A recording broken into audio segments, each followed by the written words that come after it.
Hi, everyone. This is acyuta-bhava from Nightlight Astrology, and today we're going to be taking a look at a birth chart. This birth chart comes from a volunteer that came into my first year program and allowed us to take a look at her chart as a part of the portion of the program where I bring guests into the classroom, read their charts, and demonstrate live action all of the theories that we've been studying throughout the year together. So, I like to demo charts throughout the year because I know that there's a lot of people out there who, either don't have the time, the money, or the energy to take any of my full year programs. So I like to throw these out here and there to give people some things to think about, and also as a way of promoting my upcoming programs. My next program, Ancient Astrology for the Modern Mystic, which is my first year course in ancient Hellenistic natal astrology, begins in June. You can check it out on my website, nightlightastrology.com. The early bird rate is in effect so that you can sign up and save anytime up to the start of the program in June and take advantage of that. Let me just show you the website. So here's my website, nightlightastrology.com. Go to courses, go to the first year course if you're interested in learning about more. It's a great program. I'll be talking about it a lot between now and June when the program begins again. Also, my year 2 program, my horary program are beginning. My readings and passages program, which is like an advanced practicum chart reading program. That program doesn't start till December, but we extended the pre-registration sale by 1 month because we had a lot of people asking if they could still get that discount beyond the deadline. So we just decided to extend it 1 month. So lots of cool stuff going on there. Anyway, so one of the things that we do in my program is we study core techniques and theory and philosophy, really emphasizing the spiritual practice of astrology, the way that this practice can complement a spiritual lifestyle, and also the way that we can use this to help other people spiritually. And then after, the first 20 or so classes, they're all about 3 hours each, and we have guest speakers that come. So there's about 42 classes on the year. After the first 20 or so lectures, the last 10 lectures of the program, I bring clients in and read their charts for them. And the students, get to see the theory that we have been studying put into actual practice. And for most people, this is their favorite part of the program. So with permission from my recent guest, I'm going to share with you some of the insights of the chart reading that we had and the way that I organized my approach to her birth chart, at least in part. So thank you to my client. I know she said she's going to be watching this. So thank you for letting us use your chart. And hopefully all of you out there who either who are thinking of taking the program will get some idea of what kind of things we do, but also people who are just studying at home. And again, maybe you don't have the time, that this will give you something good to complement your own studies. So what I like to do when I first sit down with a chart is I like to take a look at it and get a feel for the chart in terms of what really stands out to me. So when I looked at this chart, I organize it mentally in a few very quick ways. And I can't go into exactly how I have, generating my whole hierarchy of decision making for you. That's what my whole first year program is for. But a few things that stand out right away that you can notice in this chart. First of all, angular planets always speak loudly. We have a lot of angular planets in this chart that is planets in the first, 10th, 7th, or 4th houses. By whole sign house, we've got Saturn in the first, right on the degree of the ascendant. You can see that right there. We've got the Sun and Mercury, along with the north node of the moon in the 10th house, the moon and the south node of the moon in the 4th house. So those are angular planets. What stands out to me even more about this is that, hey, look, it was a full moon. It was moving into a full moon when this individual was born. And so a full moon baby with the sun in Aquarius and the moon in Leo across the 10th and the 4th house axis. I'm going to write these down so you guys can see how I organize myself. So I look and I go, angular planets. Yes, we have, Saturn in the first. We have Sun, Mercury in 10th, and we have Moon in 4th. Then I might go down and say, hey, look, it's a full moon across the 10th, 4th house axis. Then the next thing I notice is that, look at what's going on here. All of these planets, Saturn on the ascendant And then the North Node in Aquarius, the Sun in Aquarius, the 10th house itself, which is a very important house in Aquarius, Mercury in Aquarius. If I go over to the ninth, the midheaven in Capricorn, and Venus in the ninth house in Capricorn, that means that we have a bulk of placements at the top of the sky that are the temples of Saturn, and we have Saturn exactly on the ascendant. So I just might write down to myself while preparing my notes, Saturn heavy, meaning there's a lot of Saturnine stuff going on here. The next thing I notice, if I'm being really observant, is that there's one other placement in this chart that kind of doesn't fit the Saturn theme or the full moon theme across the 10th and the 4th, and that is Mars and Jupiter in the 8th house. So I notice that they are in a separating degree-based conjunction, but whole sign co-presence. So they're hanging out together in the 8th house. So I go, not sure how that fits with the rest of the chart, but there's Saturn, there's Mars, Jupiter in the 8th. So that's how I build. That's like my initial, like just getting some organizational notes down. I see Saturn on the ascendant with a Saturn top heavy chart, the Sun in the 10th in its detriment in Saturn sign, the full moon in Leo in the 4th house.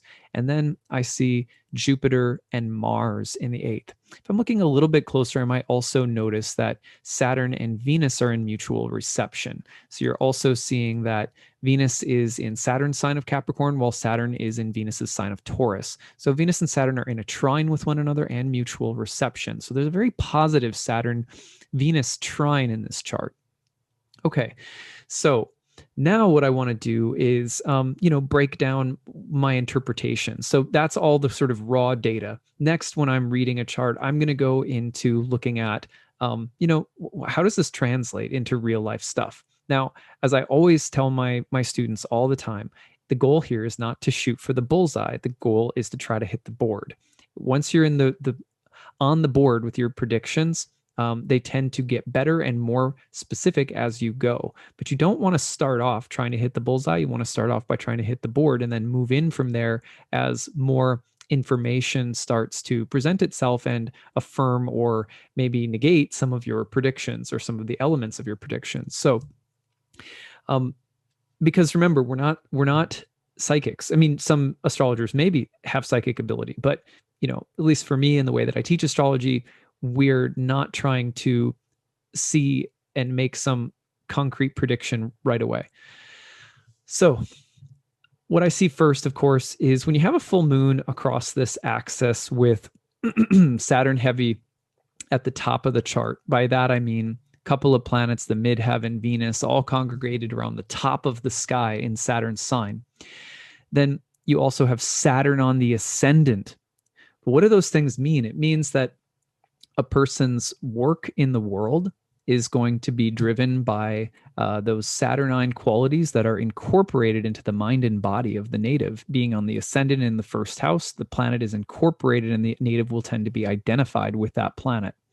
So a Saturn in Venus kind of person, okay, I would look at someone who's hardworking, maybe has a traditional hardworking, pleasant, reliable character. For example, someone who would be good in a position of authority or management, responsibility, maturity, but also this person, in addition to being grounded, stable, hardworking, those kind of Saturnine qualities. In Taurus, probably they're going to be pleasant, or they're going to be like the kind of person who runs a tight ship, but it also feels good and looks nice. Maybe under the surface, there's some anal retentiveness, or maybe there's a tendency to want to be a perfectionist a little bit. But those are maybe some of the dark sides. But I look at that and I go, okay, this person's got their ducks in a row. They're going to be the hardworking type, most likely, because we also see the sun in the 10th house, which Saturn on the first could mean health problems, or it could mean depression or melancholy. But when you see Saturn in a close square with the sun, who's in Saturn's sign in the 10th house, like we do here, let me just draw this.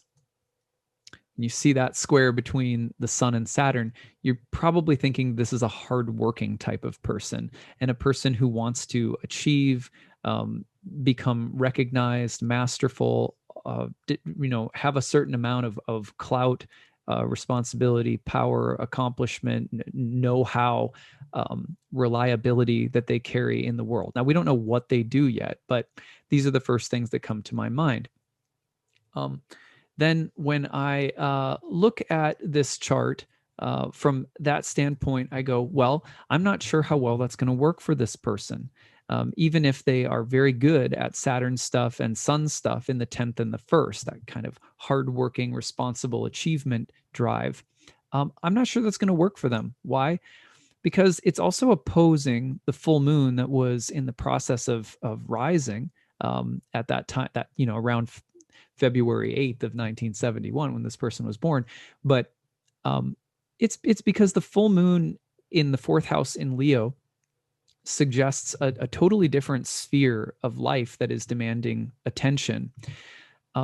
The dutifulness of the Sun and Saturn sign in the 10th house, Saturn on the ascendant, may not work as well with the moon in Leo, which may have the feeling that I am more unique or special, or I have some lion-like, queen-like presence that needs to come out into the world that may be feeling hidden away or tucked inside somewhere.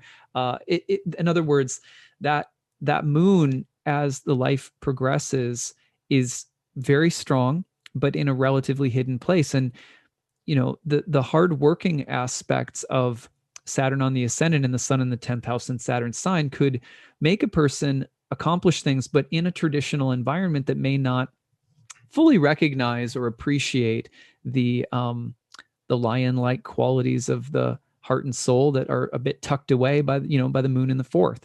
So I look at that and I go, I think that probably what's going to happen is this person will have some degree of traditional achievement, and there will be at some point the need to break away from that, or to try to find some degree of traditional achievement in some kind of non-traditional environment, or by means of bringing out something that feels hidden or perhaps not as well seen by the public, a creative side or something like that. Or it could be even like, I want to own my own company versus being a well-respected manager in someone else's company.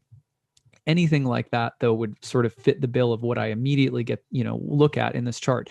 Then I go, okay, the other thing here is that in a lot of the times, you'll see that the Sun in Aquarius, in the sign of Aquarius, with Saturn on the ascendant, in this case, let me just draw the line again so you can see it. This connection could also very easily speak to someone who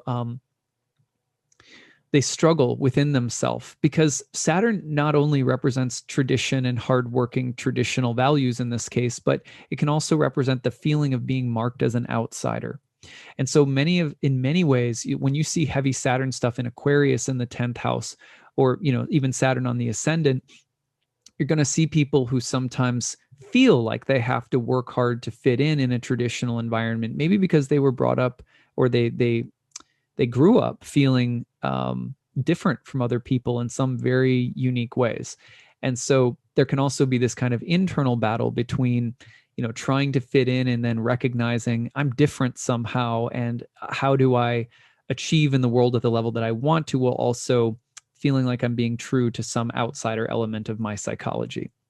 By outsider, I mean, for example, perhaps someone who is an artist, someone who is an astrologer, or perhaps someone whose identity in some way is different.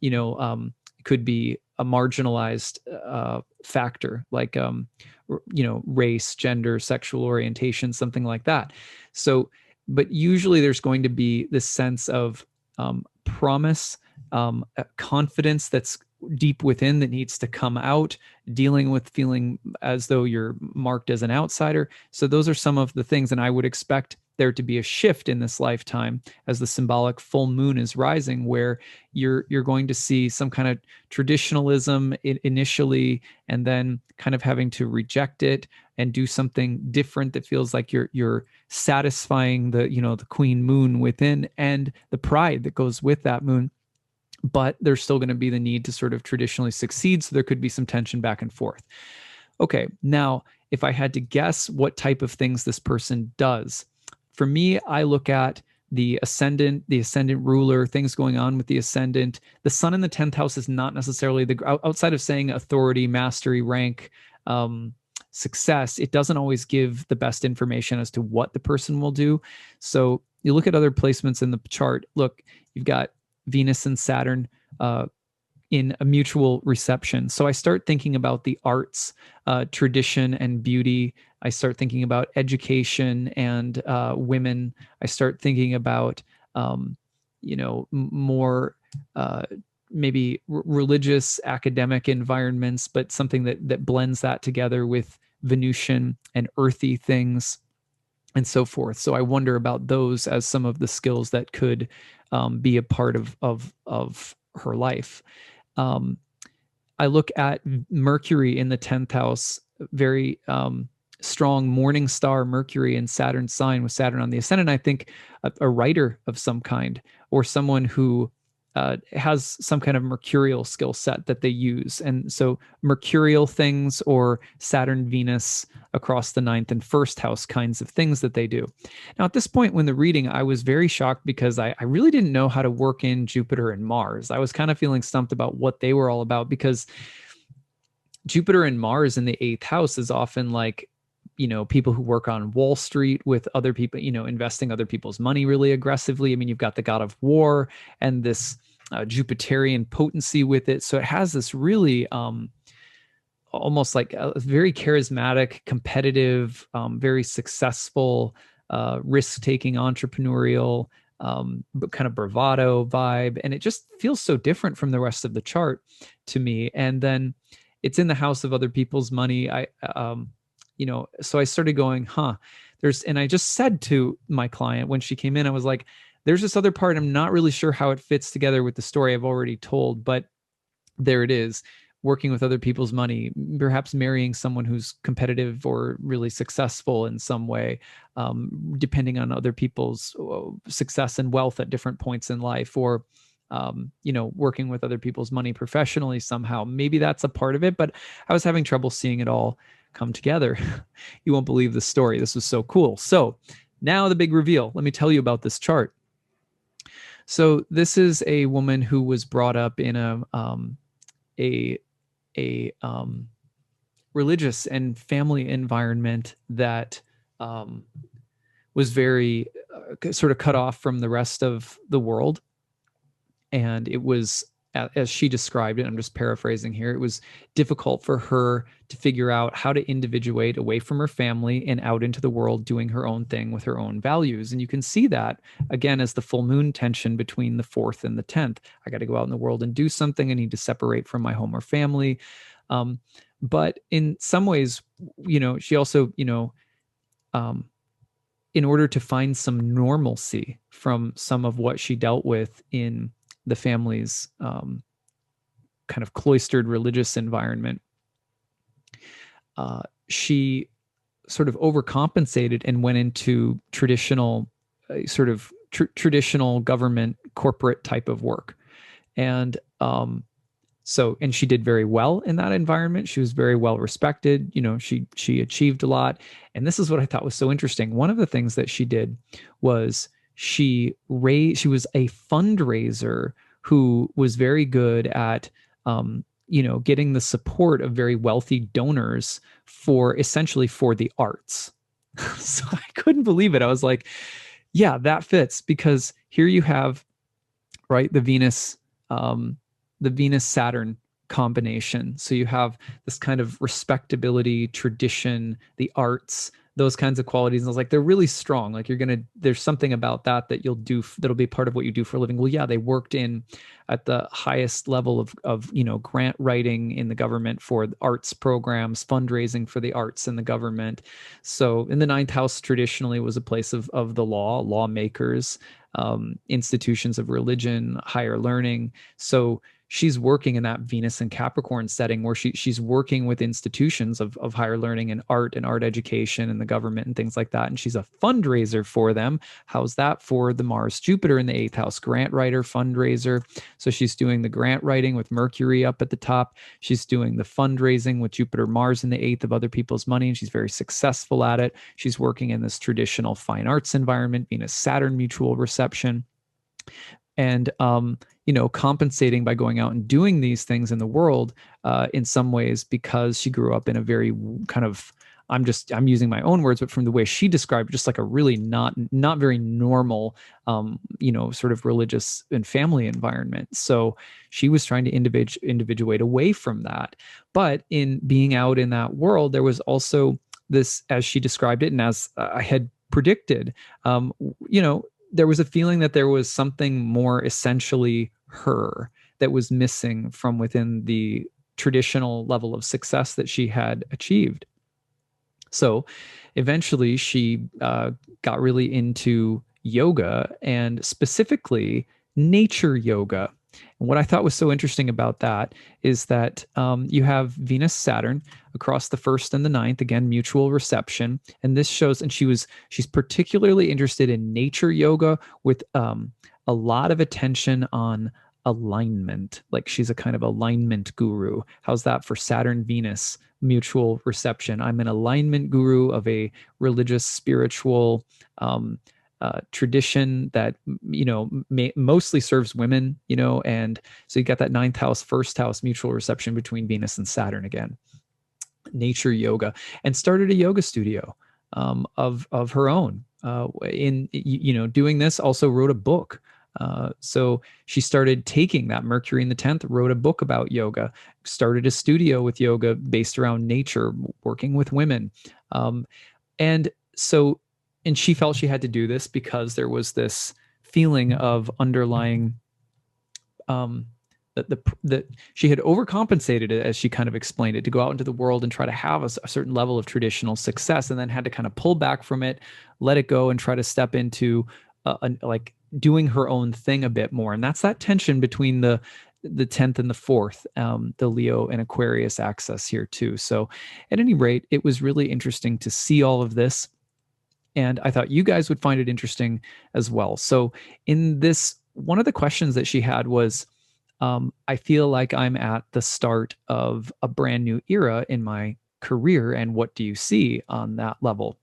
Well, what we see is that on about the 20th, or this winter solstice of last year, Jupiter and Saturn conjoined with Mercury in her 10th house. So the great conjunction formed with her 2nd house ruler in the 10th. So you've got the ruler of resources, money, and finances in the 10th house of one's activities in the world. And that conjunction has formed as she is now considering new ways of expanding, growing, changing her work and business model. So we're able to just affirm, first of all, that's going on. That's going on in your chart right now. Secondly, that newness that you're doing is speaking directly to that moon in Leo in the 4th house that has this inner sense of so what I want to call like solar flare. It's like we're all actually working at TGI Fridays, like a cosmic TGI Fridays, and everyone has flair at this TGI Fridays, and it's just a matter of if they're showing it or not. That's sort of the and so that's part of what's trying. It's like she's trying to bring out her flair with this full moon in Leo, deep, prideful, kind of peacock-like moon in the 4th house that's a bit hidden and removed from sight. So when things get activated in the 10th, they're going to push on that moon and say, are you present enough? Are you wearing your cosmic TGI Friday flair or no? I really, by the way, when I worked at one in high school, right near the Mall of America here in Minneapolis, and there was literally a quota on how many pieces you had to wear. That's not actually a joke. So in case you ever saw it was Office Space, they have they kind of mock that. No, it's totally for real. Okay, anyway, so what else were we able to say? Do you see any breakthroughs coming in terms of certain elements of her career that still feel like they're a bit too Saturnine, a bit too strict, or she's feeling too strict with herself, which even though she's made some big shifts, continues to be an issue. I mean, it's not going to go away right away with Saturn on your ascendant. So what's happening here? Well, one thing that's happening this year is Uranus is going to go over the ascendant. And Uranus, as a god of revolution, originality, disruption, is going to come across that ascendant and demand that it be incorporated into the expression of the mind and body. Of course, one has to be a little bit careful about their health around such a transit, but the other thing is that that's happening right as a solar eclipse is going to form in her second house, along with a Mercury retrograde in her second house in June. And so we took a look at that and said, you know what, this looks like you're about to hit another moment of needing to reinvent yourself again. This is continuation of the Jupiter-Saturn conjunction in your 10th house on that Mercury in your 10th. And it's going to coincide with a new way of doing business, it looks like. Mercury retrograde in the second, a solar eclipse in the second, an identity makeover in the first after the great conjunction in your 10th. That's coming this summer. And, very instantly, it was like what I saw in my client, to put it, into my own words, is what I saw in her was a shift from, is anything going to ever change, to the ability to realize what I was born with, how the patterns have expressed themselves, and how they've changed over time through just continuing to do our spiritual homework. Our spiritual homework comes through the material curriculum. In a sense, it doesn't even really matter what the material curriculum is. It's whether or not we use that curriculum as an opportunity to become our best selves and to awaken the spirit soul within, and to learn how to commune with our divine source and how to see and commune with the divine source in everything in creation. That's the ultimate goal behind whatever birth chart stuff we're working through. But, the measurement for her all along the way has been, in these choices that I'm making, am I getting closer to daily spiritual health and communion with God in my heart? Is that the bottom line that I'm getting to, that I'm getting closer to? And for her, it was a reflection to be able to see all of this, was the ability to say, I've come a long way already, and I've made some really important changes. And those that are coming in front of me are only going to help me to keep going. So we don't stay stuck in anything for too long. That's what astrology can do for us. It doesn't always really tell us anything we don't know. It just reminds us that, look, this is what you've been through. These are the patterns you're up against. And this is the timeline for when those patterns are going to continue to present you with opportunities for growth and change. And that alone, for most people, makes astrology an incredibly valuable tool. Whether you see an astrologer once a year, you take in astrology content as a part of your life, or you actually learn how to study it, read charts for other people, or study it so that you can have your own ability to read the cosmic GPS. I mean, I would say that the gift that keeps on giving more than anything that people get out of my programs is the ability to read your own chart, to read it well at a deep level, and to have that in your back pocket throughout your life. It's helpful because how many days are there where you feel like you've just lost the script, or you've lost the connection somehow? And when that happens, our spiritual practices should be there every day, because that's really our anchor, not astrology, but prayer, personal time. I mean, like, astrology should be something that complements it. But when it does, boy, is it useful, because you feel spun out. You look at the astrology, you see it, and you go, that's no different than a rainstorm coming through. And I can't let the weather of my life steal my joy, or steal my heart and soul, or steal my goodness, or my gladness, or my connection to other people. Like, no, that's not going to happen. That's what astrology is for. So at any rate, I hope that you enjoyed today's demo reading. Thanks again to my client for letting us take a look at it, and just props to her just for everything that she's going through, and good luck to her for the changes ahead in the next few months with Uranus getting up to her ascendant and so forth. It's a pretty exciting time when Uranus transits are can be fun. They're one of the ones that I over time have grown less afraid of. There still can be gnarly stuff with Uranus, but they can be fun transits. So at any rate, I hope you guys have a great day. If you're interested in my course, check it out, nightlightastrology.com. If you have any questions about the course, feel free to email us, info@nightlightastrology.com. Take it easy, everyone. Bye.